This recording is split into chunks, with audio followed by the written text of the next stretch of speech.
முதல்வர் அவர்களுக்கு மறந்துவிட்டதா?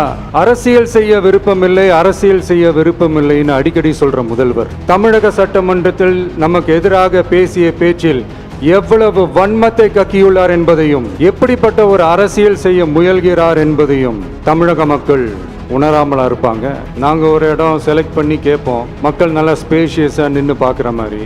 பட் அவங்க அதெல்லாம் ரிஜெக்ட் பண்ணிட்டு மக்கள் நெருக்கடியோடு நின்று பார்க்குற மாதிரி ஒரு இடத்த செலக்ட் பண்ணி எங்களுக்கு கொடுப்பாங்க. இந்தியாவிலேயே எந்த ஒரு அரசியல் கட்சி தலைவருக்கும் கொடுக்கப்படாத கண்டிஷன்ஸ். பஸ்ஸுக்குள்ளேயே இருந்து பார்க்கணும், மேலே வந்து கை காட்டக்கூடாது, இப்படி பொய் மூட்டைகளாக நம்மளை பற்றி இந்த அவதூறுகளை அவிழ்த்து விட்ட முதல்வர் அவர்களுக்கும் திமுக அரசுக்கும் சார்பாக கோடிகளை கொட்டி அமர்த்தப்பட்ட அறிவார்ந்த வழக்கறிஞர்கள் அவங்க இந்த கபட நாடக திமுக அரசோட தில்லுமுல்லுகளை தாங்கி பிடிக்க இயலாமல் உச்ச நீதிமன்றத்தில் திக்கு திணறி நின்றது.